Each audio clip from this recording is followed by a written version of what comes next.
हे WhatsApp guys, कैसे हो आप? Welcome back to one more video. Channel पर अगर आ गए हो तो सब्सक्राइब किए बिना मत जाना और बेल आइकन को भी प्रेस कर देना ताकि सारी नोटिफिकेशन आपको मिलती रहे। दोस्तों, मेरा दोस्त सालों से सिंगल था और इस सिंगलपन की वजह से वो बहुत परेशान रहता था। कोई लड़की घास तो दूर की बात है, उसे ढंग से देखती तक नहीं थी। परेशान मेरा दोस्त जा पहुंचा गूगल पे और 14 मिनट की रिसर्च के बाद उसे पता चला कि गर्ल्स लाइक बॉयज हु कुक्स। बस फिर क्या था, जा पहुंचा वो इंस्टाग्राम पे फ्री की कुकिंग क्लासेस सीखने और ऐसी झांट लेवल की कुकिंग सीखी कि बंदी तो दूर की बात है, जो एक दो फीमेल फ्रेंड्स थी ना, उन्होंने भी बात करना बंद कर दिया उससे। क्या बात कर रहे हैं? अब वो कुकिंग को छोड़ के सब कुछ कर लेता है। अब आप ये सोच रहे होंगे कि मैं आपको क्यों बता रहा हूँ ये बात। सही बात है। तो जरा ये सवाल इनसे पूछ के बताओ। रात में मैं 9 बजे सो जाती हूँ, सुबह जैसे ही उठती हूँ मुझे बहुत ज़्यादा उल्टियाँ होने लगती है और बहुत ज़्यादा फीवर आ जाता है। मेरी मम्मी जल्दी से हीटर ला के मुझे सेकने लगती है, कहीं ठंड तो नहीं लग गई। लेकिन ये है हमारी कुकिंग एक्सपर्ट, जो कुकिंग की रेसिपी बताने के अलावा सारी बकचोदी कर लेती है वीडियो में। जिस बकचोद लेवल स्ट्रेटेजी का ये यूज करती है ना, उससे ऑडियंस इसकी पूरी वीडियो देखती तो है, लेकिन उनको याद सिर्फ इसकी बकचोद स्टोरी रहती है। ये है चलती फिरती कुकू एफएम, जिसका मेन काम तो बकचोद कहानियां सुनाना है और उसकी आड़ में कभी कभार ये कुकिंग भी कर लेती है। आज मम्मी सुबह सुबह उठाने लगती है। मेरी बहन बोलती मम्मी सोने दो ना, अभी बहुत ठंडा लग रहा है, कॉलेज आने में अभी तो बहुत समय है। मम्मी गुस्सा करने लगती है और बोलती है तुम लोग के लिए तो ठंडा है, हम तो इंसान ही नहीं है, हमको तो ठंडा ही नहीं लग रहा है। सुबह के 5 बजे से उठकर लंच बना रहे हैं। मेरे पापा को ऑफिस जाने में बहुत लेट हो रहा था, तभी मेरे पापा बोलते जल्दी से खाना ला के दीजिए। तो पापा कहने लगते हैं लगता है रात ही का सब्जी बचा हुआ। तभी मेरी मम्मी बोलती हाँ, ठंडा के टाइम में खाना खराब नहीं होता है। रोटी नहीं पलटी गई इससे, बाकी ज्ञान पूरे ब्रह्मांड का चुदवा लो। वीडियो के साथ साथ ऑडियो भी 1.5x कर दी है क्या? वीडियो देखते हुए समझ नहीं आ रहा कि वीडियो पे ध्यान लगाऊं या इसकी बकचोदी पे। आप ऐसा किया कीजिए कि सुबह उठ के आप बना लिया कीजिए।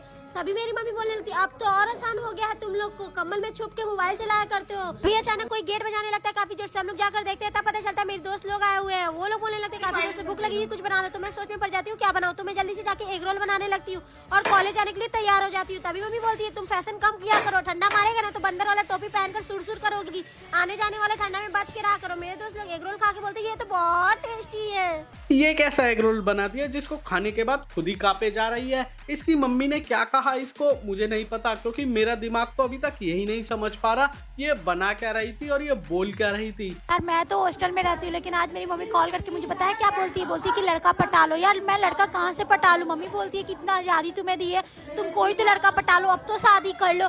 तो मैं ये पूछना चाहूँगी मम्मी, जब लड़का पटाने का उम्र था, जब मुझे कोई लड़का पसंद आया था, तब तो तुम मेरा फोन छीन ली थी। लड़का पटाने का उम्र था?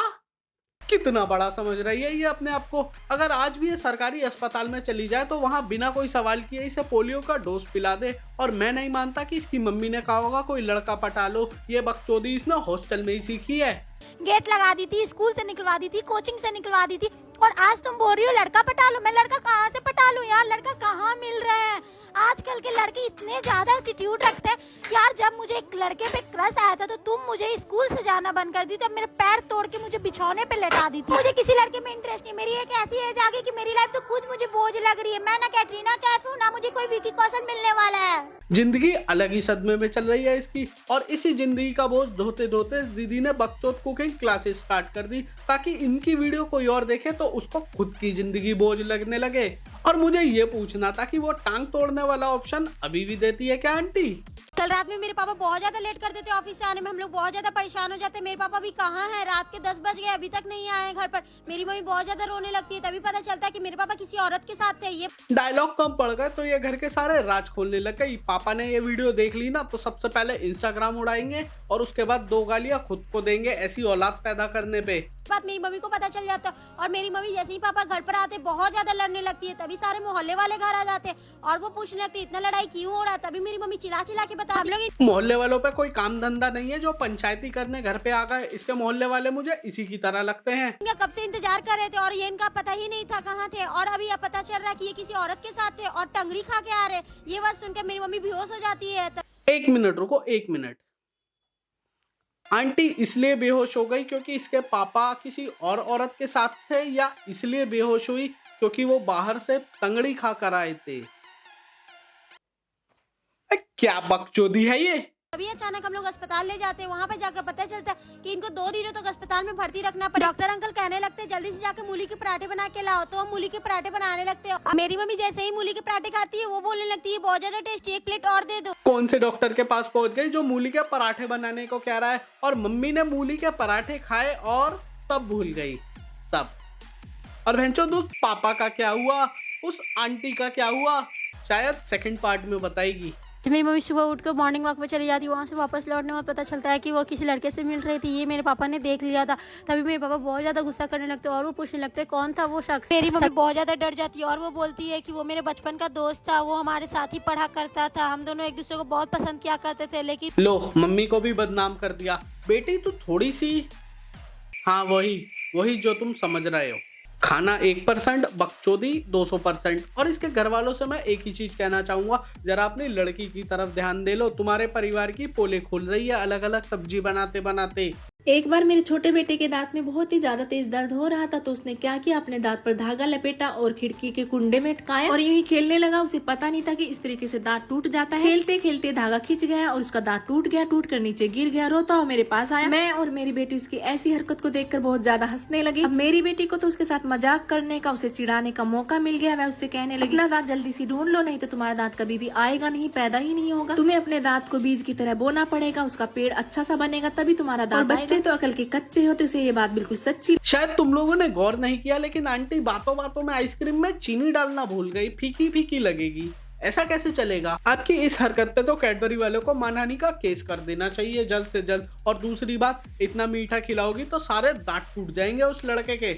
आज की ये रेसिपी बनाकर मैं अपनी बेटी से कहने लगी कि अगर मेरे पास बहुत सारे पैसे होते तो मैं एक होटल खोलती बड़ा सा, क्योंकि जो रेसिपी मैं क्रिएट करती हूँ कभी कभी इतनी अच्छी बन जाती है, मैं खुद सोचने लग जाती हूँ कि काश मेरे पास बहुत सारे पैसे होते और मेरा बड़ा सा होटल होता और मैं इन रेसिपी को लॉन्च करती। मेरी बनाई रेसिपी मार्केट में खूब बिकती और खूब अच्छे से हमारा बिजनेस चल जाता। यह सुनकर मेरी बेटी मुझसे कहने लगी कि हाँ मम्मी, आपकी रेसिपी होती तो बहुत अच्छी है, मार्केट में खूब चलती। खैर कोई बात नहीं। और ये रेसिपी बनाई है मैंने अपने सब्सक्राइबर की डिमांड पर। कई दिनों से चॉकलेट पिज्जा के लिए कमेंट्स आ रहे थे, फिर मैंने सोचा चलो बनाते हैं। लेकिन इतना टेस्टी बनेगा ये तो मैंने भी नहीं सोचा था।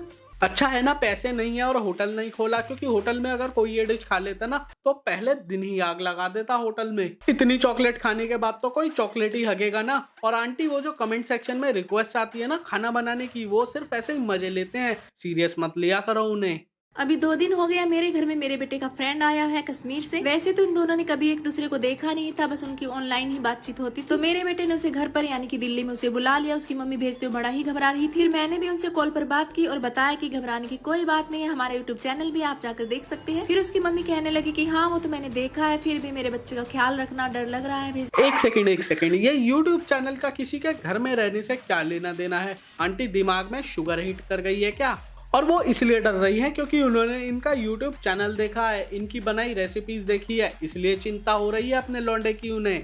फिर मैंने उन्हें समझाया कि आप चिंता मत कीजिए, इसको किसी तरह की कोई कमी नहीं होगी। तो कल मैंने रेसिपी बनाने के लिए, वीडियो बनाने के लिए सारी लाइटें वगैरह जला रखी थी। तो आकर देखने लगा कि आंटी क्या कर रही हो। मैंने कहा रेसिपी बना रही हूँ, वीडियो बना रही हूँ। कैंडी मैन स्टिक और डेयरी मिल्क चॉकलेट बाइट देखकर कहने लगा कि आंटी आप मेरे लिए इससे सैंडविच बनाइए। ऐसी डिमांड करने पे उसको वापस कश्मीर भेज देना चाहिए था। किसी दिन देश का 1/4 हिस्सा गायब कर देगी आपकी ये रेसिपीज आंटी जी। एक बात तो है वैसे, आंटी जी की स्टोरियां भी उनकी रेसिपी की तरह वाहियात होती हैं। बहुत टाइम पहले की बात है, जब हम बहुत ही ज्यादा गरीब हुआ करते थे और बल्क मंगवाने के भी पैसे नहीं होते थे। अलमारी में से एक रुपया ढूंढकर 10 रुपए इकट्ठे करने पड़ते थे, तब जाकर अंधेरे कमरे में रोशनी होती थी। और मेरे बच्चे तो बचपन से ही जिद्दी थे, गरीब होने के बावजूद भी वो अपनी जिद से बाज नहीं आते थे। एक बार मेरी बेटी ने चॉकलेट सूसी खाने की जिद कर ली, तो मैंने बड़ी मुश्किल से पैसे इकट्ठे किए और उसकी जिद तो मुझे पूरी करनी ही थी। सस्ते से जिम जैम लेकर आई, सस्ती वाली चॉकलेट लेकर आई, सस्ते से सामान से मैंने चॉकलेट सूसी तो बना दी। फिर मैंने उसका बिजनेस भी शुरू कर लिया। मेरा बिजनेस दिन दोगुनी रात चौगुनी तरक्की पर चलने लगा, क्योंकि मैं बनाने लगी हूँ सस्ते वाला प्रोडक्ट। और इस चॉकलेट सूसी से मुझे भी फायदा हुआ, सबको फायदा हुआ। आंटी को किसी डेंटिस्ट ने हायर कर रखा है क्या? इनकी वीडियो देख देख कर मन कर रहा है कि मैं इंसुलिन ठुकवा लूं अपने। इनकी रेसिपी देखकर सूर्यवंशम की खीर अच्छी लगने लगी है मेरे को। और ये चॉकलेट से क्या ऑब्सेशन है इनका, पूरे शहर की चॉकलेट खरीद रखी है इन्होंने। ब्रेकफास्ट से लेकर डिनर तक सब चॉकलेट में बना देती हैं ये। मैं सही बता रहा हूँ, किसी दिन डायबिटीज की नई फॉर्म इन्वेंट कर देंगी आंटी। मेरी मम्मी के फोन पे काफी सारे कॉल आए हुए रहते हैं, पता नहीं चलता किसका कॉल आ रहा है। रात के 10 बजे तभी मेरी मम्मी बहुत ज्यादा डर जाती है। मेरे भी फोन पे 10-20 कॉल आ जाता है, हम लोग बहुत ज्यादा डर जाते हैं। तो कॉल उठाते तो पता चलता है कि मेरी मम्मी मम्मी की सहेली का कॉल है। मेरी मम्मी अपनी सहेली से बात करती है, काफी ज्यादा उन लोग में झगड़ा हो जाता है। बहन तू तेरी मम्मी को ही ले आ किसी दिन वीडियो में, सारा मैटर ही खत्म हो जाएगा। और प्लीज मेरी फीड पे मत आया करो। So that's it guys, video पसंद आई हो तो लाइक कर देना, और हाँ वीडियो का फेवरेट पार्ट कमेंट करके जरूर बताना, बता दिया करो यार, समझ जाया करो तुम। और हाँ, कोई हेट देने की किसी को जरूरत नहीं है, वीडियो सिर्फ एंटरटेनमेंट के लिए होती है। तो मिलते हैं अगली वीडियो में किसी और बकचोदी के साथ।